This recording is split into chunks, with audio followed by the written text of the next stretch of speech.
사도 바울의 선교 여행이 벌써 2차가 끝나고 이제 3차 선교 여행에 들어갔습니다. 어느덧 사도행전 강해도 28번째를 맞고 있습니다.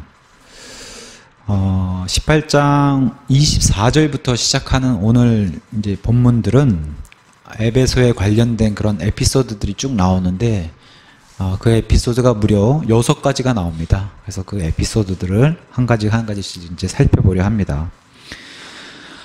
지난 시간 내용을 좀 살펴볼 것 같으면은 아테네를 떠나서 이제 사도 바울이 고린도로 이동하기 시작했습니다. 그래서 거리가 약 80km 정도 되는 그 거리를 아테네에서 고린도로 이동하면서, 그러면서 사도 바울이 가지고 있는 이런 학문적인 지식과 이런 것을 떠나서 이런 것 외에도 바울이 가지고 있는 그런 기술, 천막을 만드는 그런 기술을 가지고 있는데, 이 당시 천막은 우리 같은 텐트가 아니라 가죽으로 만든 텐트예요. 그래서 가죽을 자르고 가죽을 재단하는 이러한 기술을 가지고 있는 게 사도 바울의 기술입니다. 그래서 이 생업이 같은 그 기술 현장에서 만난 브리스길라와 아울라라고 하는 이런 부부도 만나게 되고, 그러면서 이 부부가 고린도까지 오게 된 이 사연이 카이사르 클라우디우스의 이런 로마를, 이탈리아를 떠나서 유대인들을 다 쫓아내는 이런 칙령으로 인해서 이 부부도 고린도로 오게 되는데, 마침 와서 생업이 같아가지고 바울을 만나게 됩니다. 물론 이러한 것들을 하나님이 다 아시고 미리 하나님이 하나님의 사람들을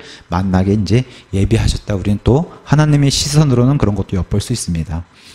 고린도라는 도시, 큰 항구 도시로 비너스 여신을 섬기는 그런 신전을 가지고 있고, 이 사랑의 이런 에로스적인 이런 여신을 섬기는 그런 도시답게 신전에 이제 창녀들과 음행이 난무하던 그런 도시로 이제 알려져 있습니다. 그래서 동성애가 난무했고, 고린도전서 6장 9절의 말씀처럼 음행뿐만 아니라 남자들 사이에서도 동성애가 흥행한 걸로 이렇게 성경이 알려주고 있습니다.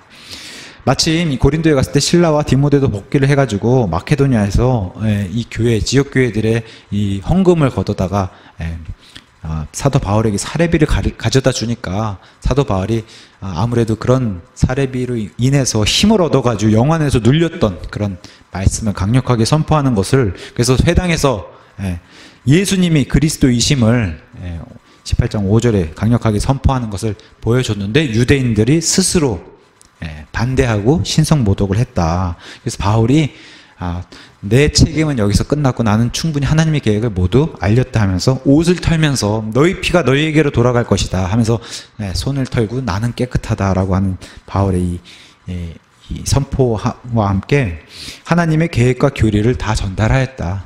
바울의 입장에서는 이렇게 알려주면서 나 바울에겐 책임이 없다 하면서, 그래서 우리가 본받아야 할 목회자의 자세, 또 그리스도인의 자세가 사도행전 20장 27절에 나오는 것처럼 감독자로서 하나님의 교회, 그분께서 자신의 피로 사신 교회를 먹이게 했는데 하나님의 모든 계획을 다 이 양들에게 알리는 그런 자신의 입장을 충분히 이렇게 전달했다라고 이제 바울이 알려주고 있습니다. 그래서 유대인들의 회당에서는 더 이상 유대인들이 받아들이지 않으니까 유대인들의 회당을, 또 출입을 금하는 이런 유대인들 때문에 회당을 떠나서 이방인들에게 가겠다 이제 해가지고 바로 회당에 붙어 있는 바로 옆집인 그런 유스도라고 하는 집, 그래서 가이오 유스도라고 하는 이 이방인의 집으로 가서 거기를 예배당으로 삼고, 또 예배 처소를 삼아서 여기를 복음 선포지로 삼고 해서, 여기서 복음을 선포하다 보니까 바로 옆에 있는 회당에, 심지어는 그 회당 7위자인 회당장 그리스보가 구원받는 이런 일이 또 생기고, 또 그리스보뿐만 아니라 뿐만 아니라 그리스도의 그 집안 사람들도 구원받는 이런 아름다운 일들을 성경이 보여주고 있습니다. 그래서 이런 일들을 통해서 18장 8절에 가서 보시면 이런 일들을 보고 듣고 했던 고린도 사람들 중에 많은 일들도 똑같이 하나님의 말씀을 듣고 믿어서 침례를 받는 이런 일들을 성경이 보여주고 있습니다. 저는 그리스도인들 아니면 좋은 사람이라고 하면은 이 사람이 하나님을 받아들였다 하면 이 사람 때문에라도 내가 하나님께 관심을 갖고 하나님을 좀 믿어봐야겠다라고 하는 이런 선한 영향력이라든가 덕을 끼칠 수 있는 이런 사람들이 성경이 말하는 좋은 사람이라는 거예요. 우리가 계속해서 추구해야 할 좋은 사람들. 그래서 성경은 그 사람이 믿는다고 해서 거저 그 사람의 집안 사람들이 구원받는 게 아니라 이 사람이 좋은 사람이기 때문에 그런 사람들의 선한 영향력이 이런 것들을 미친다라고 이제 성경이 계속해서 알려주는 겁니다. 그래서 그리스도뿐만 아니라 루디아라는 사람이 그런 선한 영향력을 펼쳐서 그 루디아의 집안 사람들이 다 구원받았고, 빌립보 간수도 마찬가지예요. 빌립보 간수의 집안도. 고넬료가 처음 구원받았을 때 어떻게 해요? 자기 친족이랑 다 불러모으고 이제 하나님의 사람인 베드로가 와서 말씀을 전할 텐데 다 같이 우리가 들어보자고 해서 자신의 선한 영향력으로 자기 친족들을 모았더니 그 친족들이 다 구원받는 이런 일들을 성경이 그려주고 있잖아요. 그래서 이런 선한 영향력을 펼칠 수 있는 이런 것을 본받아야 된다. 우리 그리스도인이 좋은 사람이 되려면 해서 이런 것들을 우리가 살펴볼 수 있었습니다. 아니, 그리스도 회당장이 구원받으니까 이런 일로 인해서 유대인들이 훨씬 더 자극을 받아가지고 유대인들이 벌였던 그런 행동들 충분히 예상해 볼 만한 게 바울을 죽이려 들지 않았겠어요. 그래서 이런 유대인들이 자극해서 바울이 두렵고 떨려서 말씀도 선포하지 못하고 잠잠한 상태가 됐을 때 바울조차도 그랬다는 거예요. 그랬더니 하나님이 친히 나타나셔가지고 9절에 두려워하지 말며 잠잠하지 말고 말하라. 너가 지금 그런 상태에 있는데 내가 친히 나타나서 너를 위로해주고 격려해 줄 테니까 내가 너와 함께 있음에 아무도 너를 공격하여 해치지 못하리니 너가 반드시 이 도시에서 해야 될 일이 있다. 그것은 뭐냐? 내게는 이 도시에 많은 백성이 있느니라. 너가 알지 못하는 데서 가서 선포해라. 불특정 다수를 향해서 선포하면 그 안에 내 백성이 많다라고 하는 이 주님의 위로와 격려 덕으로 바울이 힘을 얻어가지고 고린도에서는 심지어 1년 6개월 동안이나 거기서 말씀을 선포해서 교회를 세우고 그다음에 그 교회를 굳건히 하는 이런 것을 성경이 보여주고 있습니다. 이런 일이 자꾸 진행되다 보니까 유대인들이 폭동을 일으켰죠. 바울을 어떻게든 하려고. 그래서 바울을 재판석에 끌고 가는 이런 일이 생겼는데 유대인들의 소동은 이미 이탈리아에서도 유명했기 때문에 이 유대인들 사이의 소동, 그러니까 하나님을 두고 믿는 유대인과 믿지 않는 유대인들 사이 이런 소동은 이탈리아에서 이미 유명해서 그 클라우디우스의 칙령을 쫓겨난 이런 일이 있었기 때문에 아가야에 도착해 있어 아가야를 다스리는 총독인 갈리오도 이미 이런 일에는 어찌 봐서는 이골이 난 거예요. 그래서 이런 일에는 상관하려 하지 않고 오히려 재판장에서 바울을 어떻게 해보려고 했던 유대인들을 다 쫓아내고 바울도 쫓아내고 나서 오히려 괘씸죄로 회당장 소스데네를 이방인들이 매를 때리는 이런 일, 매를 때리는데 가이오의 행동을 보세요. 전혀 상관하지 않잖아요. 마음속으로 동일하는 이런 모습을 보이면서 이 당시에도 유럽에 퍼져 있는 반유대주의 사상 이런 것들을 우리가 살펴볼 수 있었습니다. 물론 이 소스데네조차도 나중에 고린도전서 1장 1절에 가서 보시면 바울과 함께 선교 여행을 다니는 그런 동료 조력자가 돼버려서 그래서 또 다른 이 회장장인 소스데네까지도 구원받는 이런 아름다운 일을 성경이 보여주고 있습니다. 이러면서 이제 고린도 사역이 마무리가 되고 사도 바울은 에베소에 들렸다가 브리스길라 아굴라 부부를 남겨두고서 이제 예루살렘으로 돌아가서 시리아 안디옥 교회로 다시 돌아가는 이런 일을 지난 시간에 이제 마무리를 지었고 그러면서 다시 출발해서 3차 선교 여행을 돌고서 제자들이 굳건히 했다라고 하는 이 큰 주제를 먼저 던져놓고 그 사이에 이제 에피소드를 차례차례 이제 기록하는 것을 이제 진행하고 있습니다. 그래서 그 첫 번째 희한하게도 에베소라는 지역이 굉장히 큰 도시이기도 하고 여기 안에서 많은 에피소드들이 벌어졌다라고 성경이 알려주고 있는데 그 6가지 에피소드, 에베소에 일어났던 일, 그래서 그 에피소드를 하나하나 좀 살펴볼 텐데 먼저 처음은 바울이 2차 선교 여행을 마치고 안디옥 교회로 예루살렘에서 안디옥 교회로 돌아가는 그때에 브리스길라와 아굴라가 에베소에 남겨져 있을 때에 그때 이제 아볼로라고 한 사람이 등장한 그 에베소의 처음 에피소드가 시작하는 게 이제 24절부터 18장 24절부터 시작하는 겁니다. 그래서 알렉산드리아에서 태어난 아볼로라고 하는 어떤 유대인이 있었다 이렇게 이제 시작을 하게 됩니다. 그래서 또 다른 도시인 알렉산드리아가 등장하게 되는데 이집트의 가장 큰 도시, 이 당시에 세계에서 5대 도시 안에 들었다고 하는 이 알렉산드리아, 이름부터가 그리스의 알렉산더 대왕의 이름을 따서 만든 도시가 바로 알렉산드리아예요. 그래서 당시 이집트에서 제일 큰 도시였고 그리스는 이제 알렉산더 대왕 이후에 세력이 쇠퇴해가지고 그리스가 4분 오열되면서 4군데로 쪼개지는데 가장 큰 세력인 시리아의 셀루시드 왕조, 그 다음에 이집트의 프톨레마이오스 이 왕조가 둘이, 그러니까 하나는 시리아 안디옥을 중심으로 하나는 이집트 알렉산드리아를 중심으로 이 크게 전쟁을 벌이는 사이에 바로 이 고래 싸움에 새우등 터지듯이 이스라엘이 딱 껴있었는데 그 이스라엘이 껴있는 사이에서 계속 전쟁을 벌이니까 유대인 중에 많은 사람들이 이 이집트 알렉산드리아로 이렇게 이민을 가서 사는, 그래서 이집트 그 알렉산드리아에 되게 많은 인원들이 거했는데 그 인원 분포도를 보면 일단 로마 사람, 그리스 사람, 이집트 사람, 그 다음에 네 번째로 많았던 인구가 바로 유대인이었다고 얘기해요. 그래서 거기 가서 유대인들이 정착해서 많이 사는 가운데 그 도시에서 이제 태어난 사람이 바로 이 아볼로라고 하는 사람을 이제 성경이 소개해주고 있습니다. 우리가 보통 킹제임스 성경에 사본 계열을 쭉 타고 올라가면 안디옥 사본의 그런 순수주의 사본이 나와요. 그 계통이 나오는데 그와 반면에 우리가 알렉산드리아 계통으로 쭉 가서 알렉산드리아 신약 성경 사본으로 가서 보면은 알렉산드리아는 좀 부패된 사본들이 많이 나오고 또 이 알렉산드리아 사본에서 로마 바티칸 사본과 연결이 되는 이런 부패된 그런 것. 안디옥 계열의 학파들은 굉장히 성경을 문자 그대로 역사적으로 해석하는 그런 학파들이 나왔는데 알렉산드리아는 성경을 영위하고 좀 영지주의적 이런 사상이 많이 나왔던 것이 알렉산드리아라고 알려주고 있습니다.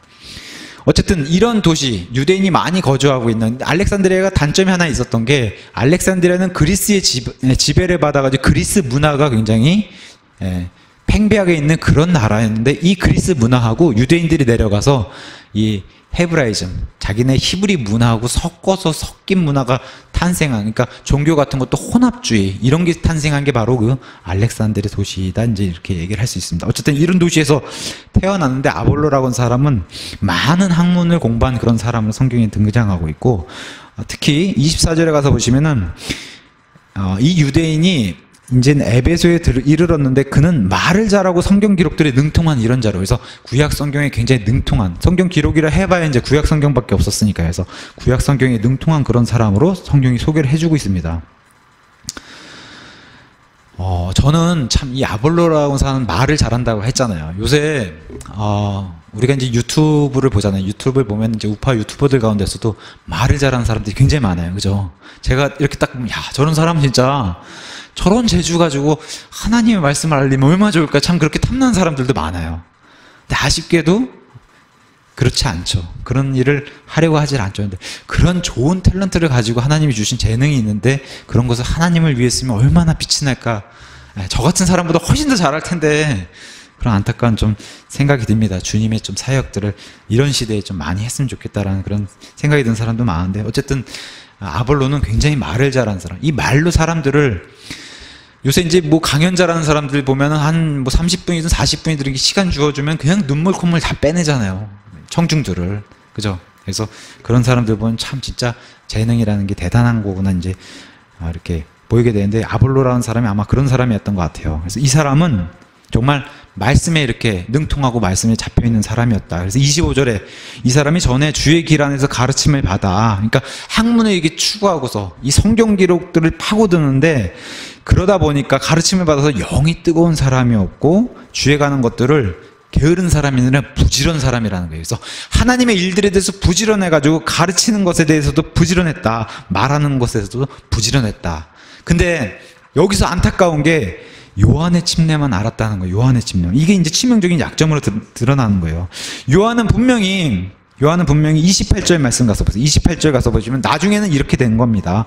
이는 그가 성경 기록들 가지고 예수님께서 그리스도이심을 나중에는 아볼로가 이 사실을 이 진리를 알고서 요한의 침례에서 요한이 그 선포했던 그 메시아가 바로 예수님이구나. 이걸 나중에 침례자 요한이 알고서 이렇게 선포하게 되는데 알기 전에는 요한의 침례까지만 알고 아볼로라고 한 사람이 뭘 기다렸어요? 역시 지금 예수님이 승천한 지 20년이 됐는데 여전히 메시아를 기다리고 있던 그런 사람을 이제 성경이 등장하면서 신약은 이미 시간은 신약 시대가 됐는데 구약 시대에 머물고 있는 거예요. 이 사람은 구약 시대에 머물. 그러니까 이런 일들이 사도행전 이런 데는 과도기 변천기 시대니까 이런 일이 있었다라고 성경이 알려주고 있는 겁니다.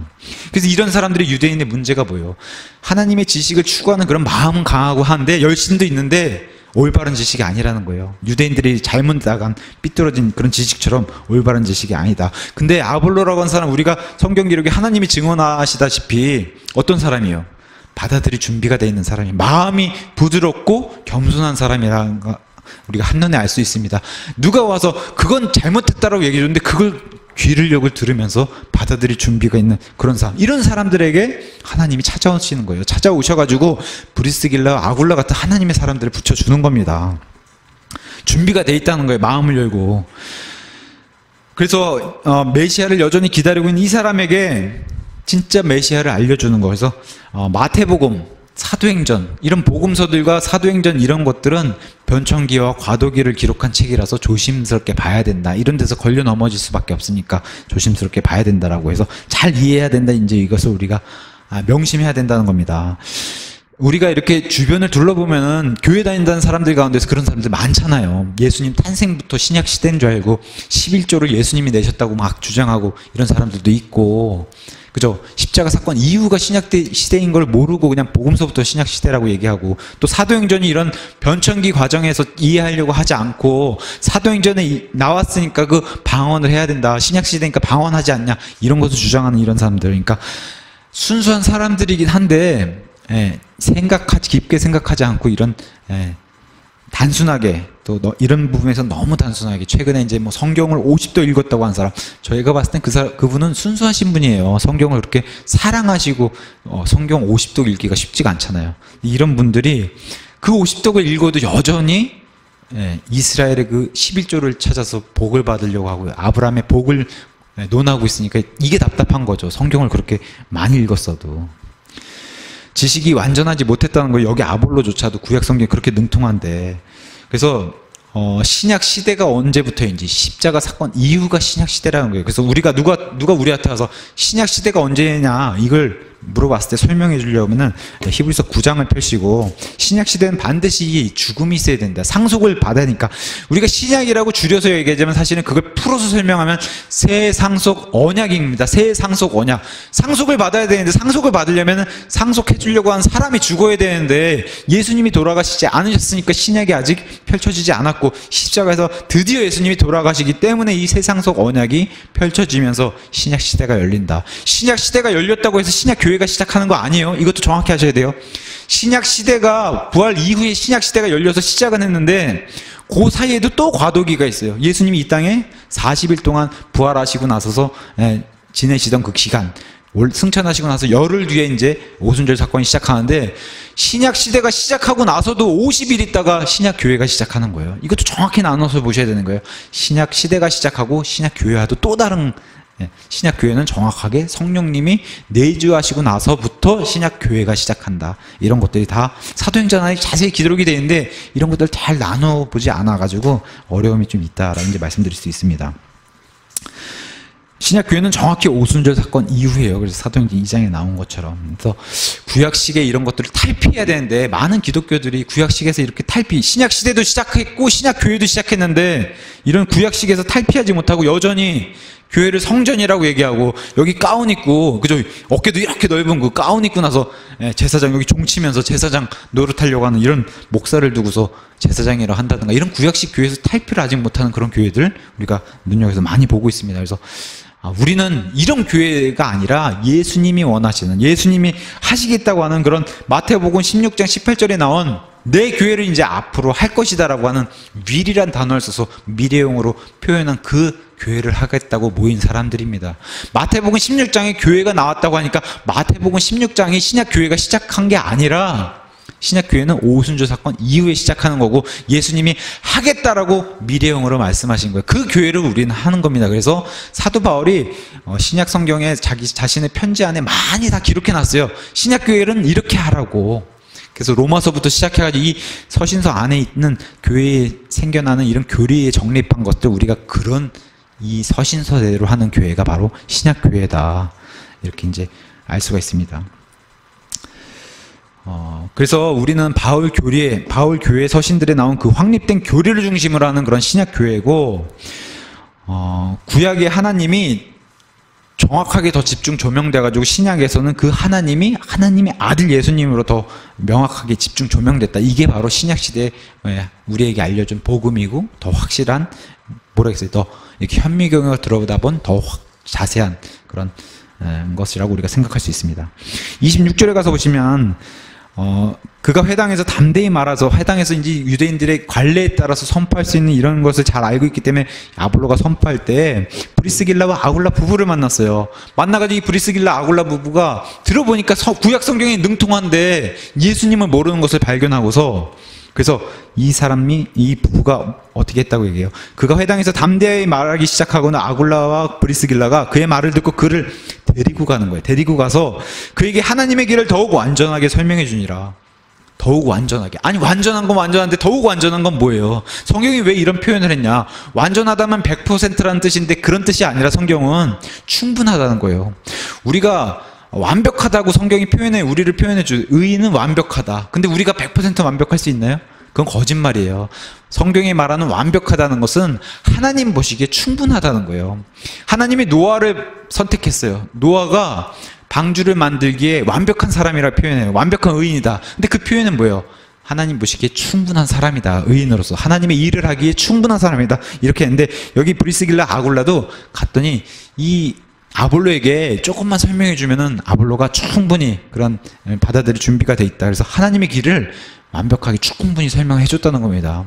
어떤 사람이 막 성경을 많이 읽었어요. 근데 잘 몰라요.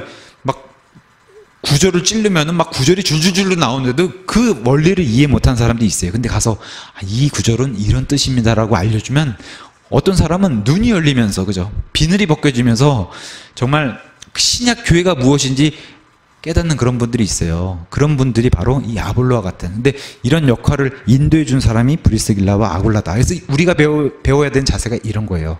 공개적으로 사람들 앞에서 망신 주지 않았어요. 조용히 데리고 가서 사적인 전도를 하고 사적인 선교를 했다는 거예요. 이 사람들이. 우리도 얼마든지 개인적으로 이렇게 할 수 있다는 거예요. 공개적으로 망신 주지 않고 데려가서 이 사람이, 그러니까 이런 사람들은 하나님께 받은 재능이 뛰어나잖아요. 이 재능을 세워준 거예요. 브리스길라 아굴라가. 그리스도인의 자세는 이렇게 세워주려고 하는 자세예요. 옆에 있는 형제가 잘한다면은, 저는 참 묘한 게 교회 안에도 왜 이런 게 발생하는지 모르겠지만 어떤 사람이 잘해요. 하나님의 재능을 받아서 탤런트가 좋아서 잘해요. 하나님의 일들도. 근데 가만히 보면 세상처럼, 세상은 그런 사람을 밟아야지 일어서서 자기가 튀어나가는 그런 경쟁 체제가 세상에는 펼쳐져 있는데 이것을 교회 안에서도 하려고 하는 사람도 있어요. 잘하면은 잘 세워줘가지고 더 잘하게 하고 본인은 또 본인 잘하는 것을 찾아가면 되는데 이 사람 잘하는 걸 눌러요. 희한하게 교회에서. 그러니까 교회는 세상적인 방법을 가지고 들어오면 안 되는데 세상적인 방법을 교회 안에 들고 와서 하나님의 일들을 잘하는 사람을, 그죠? 질투가 아닌 시기로 눌러가지고 이 사람을 오히려 못하게 하고 실족하게 만든 이런 일을 교회 안에서 이런 일이 벌어지니까 참 이런 것도 조심해야 된다. 왜? 브리스길라 아굴라 이런 자세를 배워야 된다는 거예요. 그리스도인의 재능과 관련해서 이런 일들을 이런 좋은 가르침, 완전한 가르침을 받으니까 아볼로가 바로 그 열매를 내게 됩니다. 그래서 내가 고린도 교회를 가고 싶다라고 하는 이 의지를 보였을 때 형제들이 추천서를 써줘가지고 이 사람은 그리스도를 확실히 믿는 그런 구원받은 형제이기 때문에 이 사람을 받아들이라 하는 편지로 추천서를 써주게 됩니다. 가서 이 아볼로가 한 말을 보세요. 27절. 그가 아가야로 건너가려는 마음을 먹음으로 형제들이 편지를 써서 제자들에게 권면하여 그를 받아들이게 하니라. 그가 가서 너희들이 받은 구원이 어떤 것인가, 아볼로가 얼마나 교리가 올바른지 한번 보세요. 그가 가서 은혜를 통하여 믿게 된 사람들, 너희가 받은 그 구원이 은혜를 통해서 하나님의 선물로 거저받은 것이다. 얼마나 교리가 발라요. 그죠? 성경 기록에 능통하고 조금만 완전한 길을 브리스길라와 아굴라에게 받았더니 이 사람의 이런 올바른 교리가 이렇게 인도됐다라고 하는 것을 성경이 보여주고 있습니다. 그래서 고린도 교회 성도들에게 많은 도움이 됐다.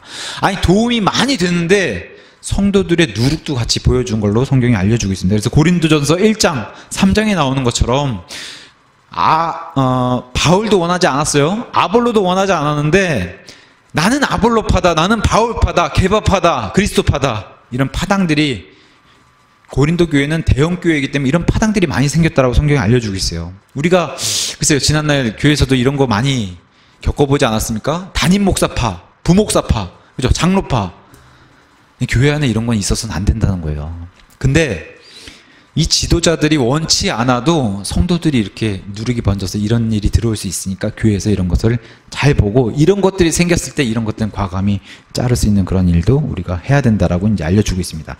이렇게 말을 잘하고 성경 기록에 능통하고 이제는 신약 성경의 이런 교리까지도 이제 확립하고 나니까 자신있게 이제 선포하잖아요. 28절에 이는 그가 성경 기록들을 가지고 딴 데서 찾는 거 아니에요. 성경 기록들을 가지고 예수님께서 그리스도이심을 내가 기다렸던 그 메시아가, 내가 지금 20년 동안 지나치고 깨닫지 못했던 그 메시아가 바로 그리스도, 그 예수님이다 하고 이걸 보여주면서 힘있게, 유대인들을 향해서 힘있게 선포한 거예요. 그러니까 바볼로는 불신자 유대인들까지도 아볼로를 대적할 수 없게, 아볼로가 말을 잘하니까, 그래서 불신자 이런 유대인들을 향해서도 확신을 시켰다 이렇게 알려주고 있습니다. 그래서 심지어는 공개적으로 그랬다는 거예요.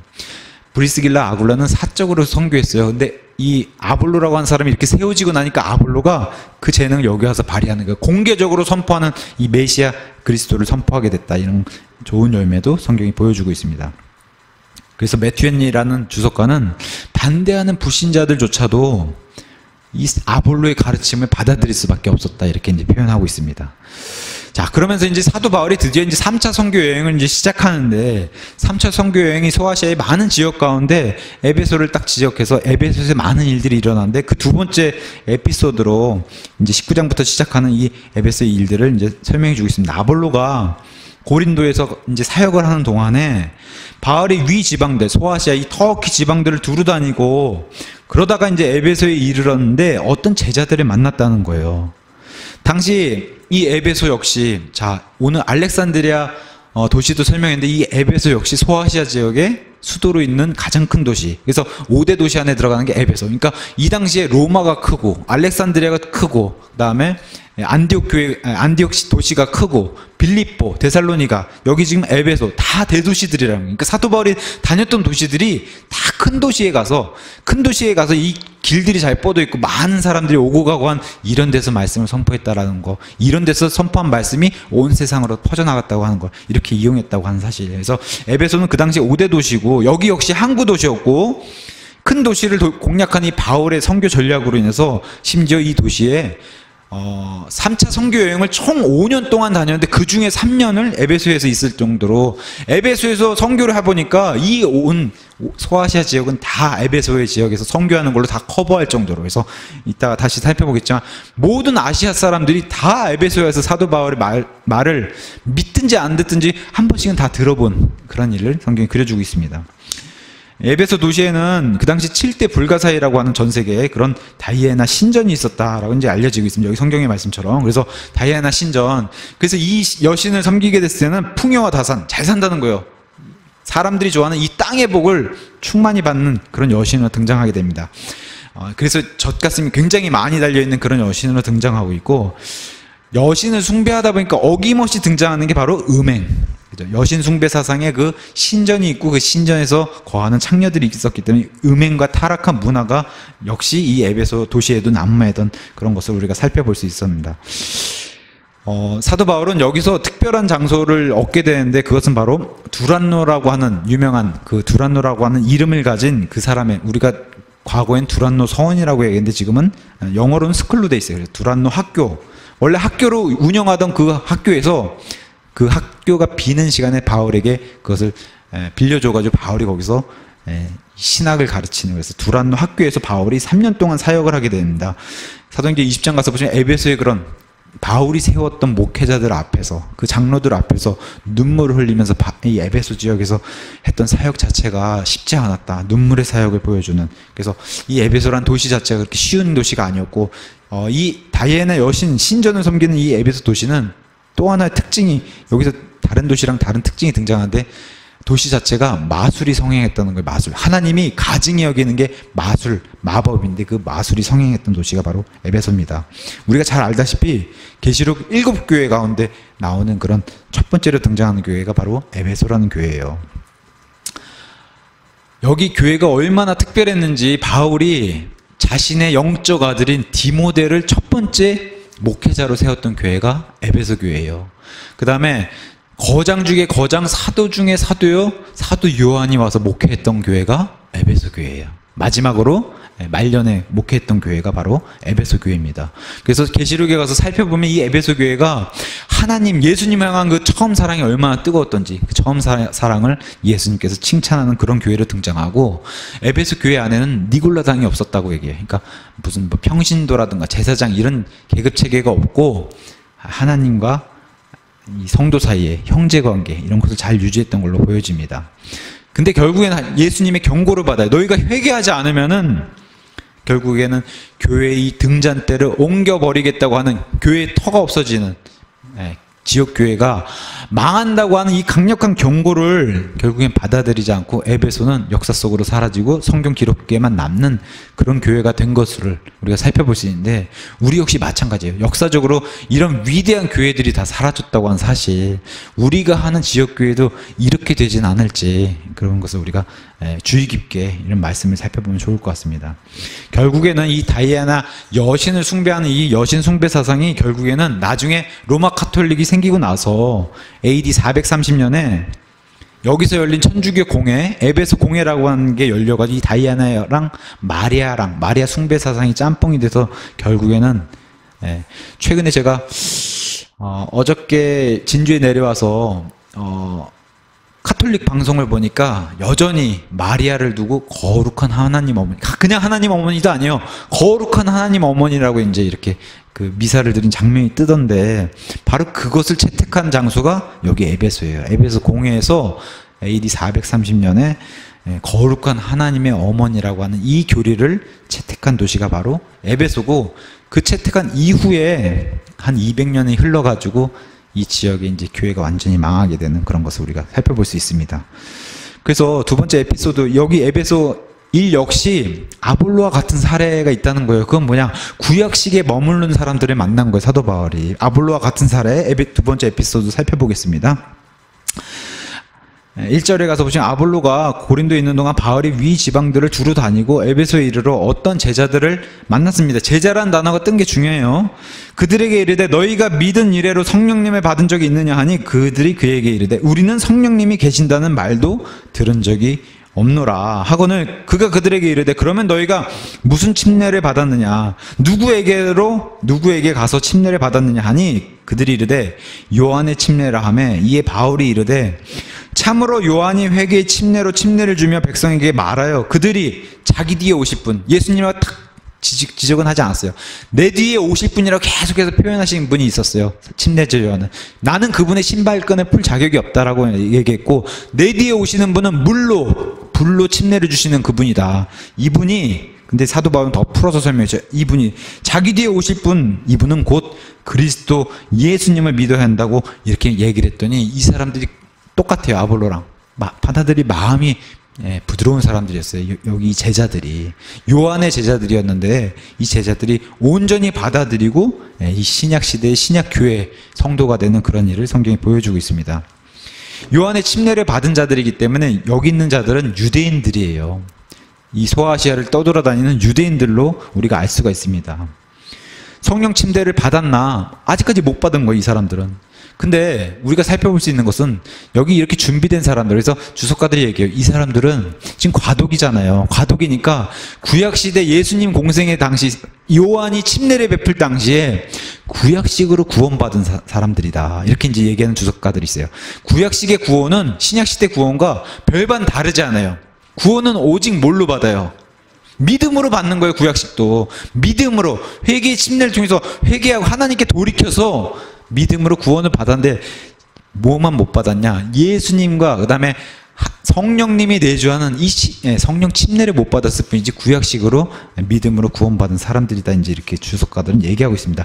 근데 안타까운 건 뭐예요? 이 사람들은 구원은 받았지만 여전히 메시아를 기다리고 있는 사람들이었어요. 이 사람들도 유대인들이고. 근데 그 메시아가 이미 다녀가신 예수님이다라고 선포했을 때 이 사람들도 아볼로랑 똑같은 걸 경험하지 않았겠어요? 옳거니 하고서, 그죠? 머리가 상쾌해지고 영이 뜨거워지는 이런 사람을 우리가 충분히 예상해 볼 수 있습니다. 성령 침례를 받은 겁니다. 그래서 성령 침례를 받아야 이 사람들은 성도는 될 수 있을지언정 성령 침례를 받아야 교회가 될 수 있는 거예요. 교회가. 우리가 얘기하는 교회. 건물이 교회가 아니잖아요. 사람이 교회잖아요. 이 사람들은 성령 침례를 받아서 교회가 될 수 있다. 그래서 성령 침례를 받아야만 교회가 된다는 거예요. 구약 성도는 성령 침례가 없습니다. 이게 정확한 성경의 교리예요. 구약 시대는 성령 침례가 없다. 이 시대가 이미 변한 것을 이 사람들은 알지 못했고, 그래서 다시 한번 복음서와 사도행전 이런 것을 주의해서 봐야 된다. 변창기고 과도기의 책과 시기이기 때문에 신약 성경의 또 신약 시대의 패턴은 똑같습니다. 하나님 말씀을 들어요. 귀로 들어요. 그 다음에 말씀을 듣는 가운데 성령님이 내주하세요. 성령 침례가 이루어지고 구원받고 그러고 나서 물 침례가 이루어지는 이 패턴이 똑같습니다. 신약 패턴이. 우리도 그렇게 구원받고 성령 침례 받은 사람에게 고백을 듣고서 물 침례를 베푸는 이 패턴이 똑같아요. 그래서 고넬료라든가 루디아, 빌립보 간서 다 똑같았어요. 그래서 여기 있는 사람들을 그렇게 해서 성경이 알려주고 있는데 신약시대 패턴하고 여긴 좀 달라요. 왜냐? 구약시대에 구원받은 구약성도고 유대인이기 때문에 좀 다른 패턴을 보입니다. 그래서 이들에게는 5절에 가서 보시면 이들의 순종이 나와요. 그들이 이 말을 듣고 일단 들어요. 들어야지 구원이 이루어진다고 하는 거 성경이 정확하게 보여주면서 이 말을 듣고 주 예수님의 이름으로 그분이 나의 메시아요 나의 그리스도이심을 고백하고 주 예수님의 이름으로 침례를 받게 되는 거예요. 이 사람들 역시 이미 요한의 침례를 물속에 들어갔다 왔어요. 그건 구약의 회개의 침례였어요.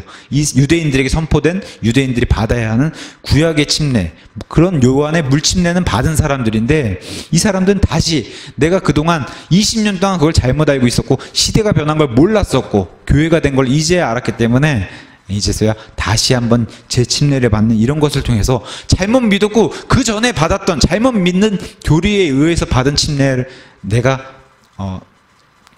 인정하고 잘못 받았구나 하면 다시 받을 수 있다는 거예요. 성경이. 우리 정 목사님도 3번 받았다고 해요. 침례를. 그 전에 이건 이때 받은 건 아니겠구나 하고서 다시 이 진리를 받고 해서 3번 받았다고 하는데 어쨌든 이렇게 재침례를 얼마든지 받을 수 있다는 사실을 알려주고 했더니 6절에 바울이 그들에게 안수를 했어요. 그래서 어떤 사람들은 안수하면 또 성령님 받을 수 있다고 하는 이런 거 따라하는 사람들 있잖아요. 자, 사도 바울은 사도예요. 사도 베드로도 고넬료에게 가서 성령님을 전달했을 때 이런 성령 침례를 안수를 해서 사마리아 지역에 가서 한 적이 있어요. 사도들을 통해서 이런 하나님 베풀어 주신 질서를 지금 보여주는 거예요. 바울을 통해서도. 이런 거 따라하면 안 된다고 얘기하는 거예요. 이런 건 있을 수도 없고 일어나지도 않습니다. 그리고 사도 시대에만 이게 가능한 거예요. 사도 시대는 기적이 일어나는 시대예요. 성경의 역사, 지금 이 성경의 역사, 지금 우리가 보는 이 사도행전에까지도 지금 4,000년이 지났어요. 그죠? 성경의 역사가. 4,000년 동안에 성경 안에 기적을 찾아보면 얼마나 짧은 기간들만 기적을 보였는지를 우리가 살펴볼 수 있어요. 고작 모세와 여호수아 시대에만 있었고, 그죠? 엘리야와 엘리사 시대에만 있었고, 예수님과 사도 시대만 있는 거예요, 기적은. 여기 바울이 사도예요. 그거를 사람들이 간구하고 있는 거예요. 지금도 이런 게 이루어질 수 있다? 그 사람은 사도라는 거예요. 스스로 자기를 사도라고 부르라고 그러는 거예요. 그런 일은 절대 일어나지 않습니다. 뭐 안수해서 병이 낫고 이런 것은 다 거짓말이다. 우리의 믿음은 그런 겁니다. 우리가 올바로 한다고 하는 신약 교회의 믿음은 그런 일은 없다라고 이제 믿는 겁니다. 어쨌든 이 사도인 바울의 이런 손을 통해서 그래서 여기 유대인들이잖아요. 그리고 이 사람들은 요한의 아까 주목해봐야 할 단어가 1절의 제자들이에요. 자신을 희생해서 하나님을 알리는 사람들이 지금 이 사람들이.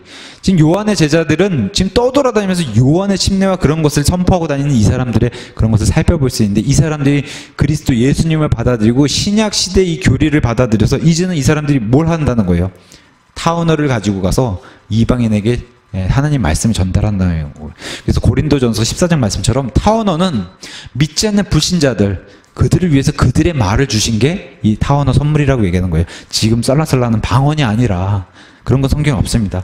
이 사람들이 가서 타언어는 분명히 불신자들을 위한 표적이라고 했어요. 믿는 자들에게는 대언을 주셨지, 그죠? 같은 나라 말 하는 사람들에게는 대언을 주시고 믿지 않는 불신자들을 향해서는 그들에게 가서 선포하라고 타언을 주신 거예요. 그걸 지금 여기 유대인 12명에게 바울의 손을 통해서 주신 것을 우리가 충분히 살펴볼 수 있습니다. 제자들이란 말, 자신을 희생해서 그 스승의 길을 따른 사람들이, 요한의 제자였던 사람들이 이제는 누구의 제자가 됐겠어요? 예수님의 12명의 제자처럼 이제는 예수님의 제자가 돼서 예수님을 선포할 수밖에 없는 그런 사람으로 바뀌었다고 하는 거 우리가 얼마든지 예상해 볼 수 있습니다. 이런 일은 이제 에베소에서 이제 사도 바울이 겪고, 그 다음에 이제 세 번째 에피소드가 바로 두란노 학교에서의 에피소드를 우리가 살펴볼 겁니다. 8절부터 시작해요. 자, 동일한 지역 에베소에서 그가 회당에 들어가 석 달 동안 담대히 말하며 하나님의 왕국에 관한 것들을 강론하고 설득하되 여러 사람들은 굳어져서 믿지 아니하고 오히려 무리 앞에서 그 길을 비방하니 그가 그들을 떠나서 제자들을 분리시키고 두란노라는 사람의 학교에서 날마다 강론하는 이런 또 다른 에피소드가 시작하게 됩니다. 두란노 학교라는 데서 사역이 시작하고 기적을 보여주는 이런 일이에요. 회당에서 석 달을 얘기했어요. 불과 데살로니가 지역에 가서 3주 설교했는데 교회가 세워졌어요. 데살로니가 지역에서는. 근데 여기 지금 에베소 지역에서는 석 달이면은 어마어마하게 긴 시간들인데 이렇게 선포를 했는데도 안 들었다는 거예요. 물론 2차 선교 여행 때 가서 보시면은 마지막 그 고린도 사역을 끝내고 에베소에 들렀을 때 에베소에서 바울을 반겼던 그런 유대인들이 있어요. 바울에게 친바울적 성향을 보였던 그런 유대인들은 더 교제하고 갔으면 좋겠다라고 했을 때 바울이 내가 명절을 하나님께 서원한 것도 있고 하니까 명절을 내가 예루살렘에 가야 되니까 너희가 지금 머물라고 한 약속은 못 지키겠다. 하지만 하나님이 원하시면 내가 다시 돌아오겠다고 한 약속을 했는데 실제로 다시 돌아와가지고 그 유대인을 만나서 회당에서 강론을 했어요. 근데 회당에는 이렇게 바울을 좋아하는 사람들도 있지만 바울을 싫어하는 유대인들이 여기서 등장한 겁니다. 그래서 석 달을 얘기했는데도 듣지 않는 유대인들 때문에 더 이상 이 회당은 바울도 출입하지 않고 그래서 여긴 더 이상 놔두면 안 되겠다 해서 바울이 자신의 제자들까지도 분리시킨 거예요. 분리. 하나님 뜻에 따라 제자들을 분리시킬 필요를 느껴서 우리 성도라는 단어가 분리했다는 뜻이에요. 거룩하다는 단어의 뜻이 하나님과 거룩하지 못한 존재들을 분리했다는 거예요. 그 뜻이 다 분리예요, 분리. 그래서 사도 바울이 자기 제자들을 분리시킬 필요를 느껴서 두란노라고 하는 이 이방인이 좋은 마음을 가지고 자신의 학교를 내어주니까 이 두란노가 내어준 장소로 옮겼는데 심지어 이 에베소에서 머문 3년 동안 기간 중에 이 두란노 학교에서 사람들을 상대로 또 제자들을 상대로 가르친 기간이 2년이었다. 근데 날마다 2년이었다. 이렇게 성경에 알려주고 있습니다. 지금도 두란노라는 학교를 구글 가서 이렇게 찾아보면 3층 높이의 꽤 큰 건물이에요. 그러니까 지금의 우리 그 신학교, 대학교 같은 그런 건물처럼 우리 건물보다도 큰 건물로 이렇게 돼 있어요. 그래서 그런 흔적들이 지금도 에베소에 좀 남아있습니다. 많이 무너지긴 했지만. 그래서 그런 데 가서 지금의 신학교처럼 많은 그런 목회자들도 양성하고 많은 그리스도인을 양성한 것으로 우리가 이렇게 살펴볼 수 있습니다. 10절에 가서 보니까 이 일이 2해 동안 계속해서 이루어졌으므로 아시아에 거하던 모든 자들은 보세요. 아시아에 거하던 모든 자들이에요. 유대인이나 그리스인이나 모두 다 주 예수님의 말씀을 들었더라. 이게 바로 디모데에게 사도 바울이 그렇게 강력하게 선포했고 명령했던 저 사람이 듣든지 아니 듣든지 긴급히 선포하라라고 한 말씀을 사도 바울은 다 한 거예요. 여기서 본인의 책임은 다 털고 나는 더 이상 무죄하다, 깨끗하다, 너희 피가 너희에게 돌아가겠다고 하는 그 말씀처럼 사도 바울은 무죄한 그런 선포를 하나님의 계획을 다 알렸다. 여기 두란노 학교에서. 대단하지 않습니까? 이 에베소 도시를 오고 가고 가는 그 아시아의 사람들에게 모두 다 선포했다고 주 예수님의 말씀. 저는 글쎄요, 이 경남 진주 지역에 이 도시의 사람들이 좀 이런 것을 겪었으면 좋겠습니다. 구원을 받든지 받지 못하든지 간에 주 예수님의 말씀을 한 번씩은 다 들었으면 좋겠다. 좀 그런 생각이 좀 강하게 듭니다. 이런 것을 보면서. 그래서 19장 29절 26절 가서 보시면 이런 얘기가 있어요. 또 그대들도 보거니와 이 사람들 에베소 도시의 사람들이 인정한 점이 있어요. 이 바울이 에베소뿐 아니라 거의 온 아시아에서 두루 많은 사람들을 설득하고 돌아서게 했다는 거예요. 이것을 에베소의 그 데메드리오라고 하는 이 장인이 이렇게 와서 사람들을 설득하는데 바울이 이런 일을 했다는 겁니다. 이 사람도 증언하는 것처럼 이 사람은 고발하러 왔는데 이 사람 때문에 지금 소아시아의 온 아시아 지방 사람들이 지금 예수님 말씀 듣고 지금 이상한 일이 벌어진다라고 이 사람도 고백하는 것처럼 다 들었다는 겁니다. 다. 그래서 그 계시록의 교회들이 세워지고 하면서 이 소아시아 지방에 유명했던 이 갈라디아 교회, 골로새 교회, 그죠? 이 갈라디아 지방과 골로새 교회, 여기 18장 23절에 가서 보시면은 거기서 얼마를 지낸 뒤에 떠나서 갈라디아와 부르기아의 온 지방을 차례대로 다니는 모든 제자들을 강하게 했는데 이 자들에게 다 에베소에서 이런 가르침을 해서 각 지역에 교회를 세운 것으로 해서 사도 바울이 멋있는 얘기 했잖아요. 고린도전서 16장 8절과 9절에 내게는 예수 그리스도의 복음의 문이 효력 있고 큰 문이 활짝 열려 있다.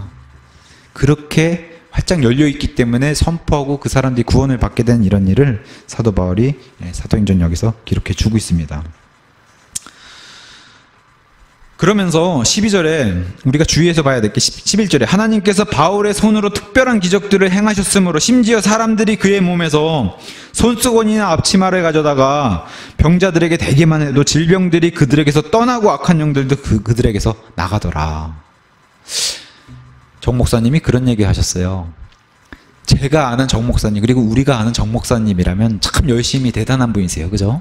본인이 고백을 해요. 참 자기도 이런 거 쫓아서 과거에는 그랬다. 방언하겠다고 얼마나 쫓아다니는지 모르다. 기도원도 그랬을 것 같아요. 정 목사님이 열심히 일하면은 기도원에서 24시간씩 사셨을 것 같아요.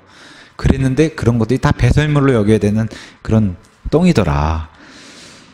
근데 사도의 이런 능력을 보여주셨다는 거예요. 사도 바울을 통해서 에베소 지역에는 이런 특별히 이런 사도들의 표적들이에요. 사도가 아니면 이런 표적들을 보여줄 수 없는 사도들의 표적들이다. 그래서 고린도 후서 12장 12절에는 이 사도들의 표적들에 대해서 이렇게 얘기해요. 고린도 후서 12장 12절 제가 읽어드릴게요. 12장 12절에 진실로 내가 너희 가운데서 모든 인내와 표적들과 이적들과 능한 행위들로 사도의 표적들을 행하였다. 내가 보여준 것은 특별한 사도의 표적들이었다. 이것은 여기만 나오는 게 아니에요. 로마서 15장 18절에도 나옵니다. 사도들의 표적들을 보여줬다. 히브리서 2장 4절에서는 이렇게 얘기해요. 히브리서 2장 4절 제가 읽어드리겠습니다. 하나님께서도 자신의 뜻에 따라 표적들과 이적들과 다양한 기적들과 성령님의 선물들로 그들에 대하여 증언하셨는데 이것을 사도들의 손을 통해서 증언하셨다는 겁니다. 증명하셨고 이게 바로 사도들의 표적이라는 거예요. 그래서 마가복음 16장 예수님이 승천하시면서 말씀해 주셨잖아요. 사도들은 다른 나라 말로 타언어로 말하고 죽은 자도 살리고 심지어 독사들에게 물려도 살아나고 독을 마셔도 죽지 않는 그런 사람들이 바로 사도들이다. 이런 사람들이 사도들의 표적들을 할 수 있다는 겁니다. 그것을 성경이 잘 보여주고 있습니다. 손수건이나 앞치마를 가져다가 특별한 기적들을 행하는 거. 그래서 사도행전 14장 3절에서는 이런 것들에 대해서 이렇게 성경이 설명해 주고 있어요. 14장 3절에 그분께서 하나님께서 이 바울과 이런 사도들의 손으로 표적들과 이적들을 행하게 허락하셨기 때문에 자신의 은혜의 말들의 증거를 주셨다. 이게 바로 사도들의 표적들을 하나님이 주셨다고 하는 그런 증언의 말씀들입니다. 사도 바울뿐만 아니라 우리의 사도의 거장인 베드로 역시 사도행전 5장 15절 16절에 가서 보시면 그림자만 지나가도 병이 낫고 마귀가 떠난 이런 사도들의 표적들을 보였어요. 사도들의 표적들입니다. 다시 한번 얘기하지만 사도들의 표적들, 이런 능력은 지금 이 시대에 어느 누구도 가지고 있지 않아요. 사도가 없기 때문에. 사도들만 있었던 예수님과 사도들의 이 시대에만 가능한 거예요. 성경 전체 역사 아니면 인류 전체 역사 6,000년 가운데 기적이 일어난 기간들은 극히 짧다. 성경에 보여주는 그런 기가들이 일어난 기적이 늘 일어났던 것도 아니었고 지금은 우리가 뭘 구해요? 지금은 얼마든지 형제들을 위해서 이런 걸 구할 수 있어요. 그분 안에서 우리가 가진 확신은 이것이니 곧 우리가 그분의 뜻대로 무엇인지 구하면 그분께서 우리 말 들으신다는 기도를 가지고 있고 우리에게는 완벽한 말씀이 있고 우리에게는 이걸 요구하시지 이런 사도들의 표적을 요구하시지 않으세요. 이런 거 주지도 않으셨고. 그래서 이런 사도들의 표적들 주의해서 봐야 돼요. 사도행전에 이런 하나님 말씀에 성경에 이런 게 나온다고 해서 이런 걸 쫓아서 하면 안 돼요. 근데 많은 사람들이 이런 걸 쫓아서 하니까 지금 문제가 되는 거예요. 이런 표적들과 기적들이 특별히 이 에베소에서 왜 필요했나? 왜 필요했을 것 같아요? 아까도 말씀드렸다시피 에베소는 다른 도시와 다르게 마술이 횡행했던 그런 도시로 18절과 19절에 나오고 있습니다. 그래서 마술사들, 그러니까 사람들이 믿고 나니까 이 마술사 책들을 다 가져와서 은 5만 개나 되는 그런 것들 다 태우잖아요. 이제 그런 도시다라고 이제 알려주고 있습니다. 방금도 말씀드렸다시피 기적의 시대는 모세와 여호수아, 엘리야와 엘리사, 그다음에 예수님과 사도들의 시대에만 잠깐 등장했을 뿐입니다. 그래서 예수님 분명히 이 땅에 와서 말씀하셨어요. 보여달라, 아니면 표적이나 기적들을 구하는 사람들은 악하고 음란한 세대다. 이거는 예수님 반대편에 있는 세대라고 이제 성경이 얘기하고 있는데 이런 사람들이 표적을 구한다고 얘기하는 겁니다. 우리에게는 성경이 있음을 명심하고 또 명심해야 된다. 아까도 얘기했다시피 우리에겐 기도가 있어요. 그 다음에 베드로는 베드로 후서에 이렇게 얘기해요. 자기가 변화사는 가서 이런 엘리야와 모세도 보고 예수님의 변한 영광의 예수님까지 봤지만 그래서 이렇게 내요. 하늘에 나온 하나님의 음성도 들었지만 이것을 분명히 증언하고 있어요. 듣고 보고 다 했는데 하지만 우리에게는 더 확실한 대언의 말씀이 있다. 성경 말씀이 있다는 거예요. 이게 더 확실하다는 겁니다. 그래서 지금은 기도와 말씀의 그런 시대다, 이렇게 확실히 말씀드릴 수 있습니다. 성경은 계속해서 얘기해요. 우리가 요한복음 지금 설교 강해를 하고 있어요. 요한복음은 예수님이 계속 말씀해 주잖아요. 기적만으로는 사람이 변하지 않는다고. 보이는 것으로 사람이 변할 수 없다고. 보이는 것으로는 믿음이 안 생긴다고. 이미 오병이어의 기적을 통해서 사람들이 먹고 배불리, 그죠? 5만 명이 되는 이런 사람들이 먹었음에도 불구하고 그걸로는 사람들이 구원받지 못했다고 하는 사실 충분히 보여주셨어요, 예수님이. 그런 걸로는 안 된다. 부자와 나사로 사건 통해서 부자가 지옥에 들어가서 아브라함에게 요구하잖아요. 올라가서 얘기만 하면 내 형제들이 구원받을 것이다 하는데, 아브라함이 뭐라고 얘기해요? 그들에게 모세의 글이 있다, 구약 성경이 있다. 근데 구약 성경도 안 믿는데 부활한 사람이 다시 죽은 사람이 살아났다고 해서 믿지 않는다. 믿음이 그런 게 아니라라고 성경은 정확하게 얘기합니다. 이게 바로 베드로가 얘기했던 더 확실한 대원의 말씀을 믿는 사람은 이게 바로 믿음이다. 그 믿음의 확실한 증거를 주시기 위해서 사도의 손을 통해서 이런 기적들을 보여주셨다는 것을 우리가 사도행전 통해서 알 수가 있었습니다. 에피소드가 6가지인데 오늘 3가지를 하고 마치겠습니다. 나머지 3가지는 다음 시간에 이제 하도록 하겠습니다. 기도하고 마칠게요.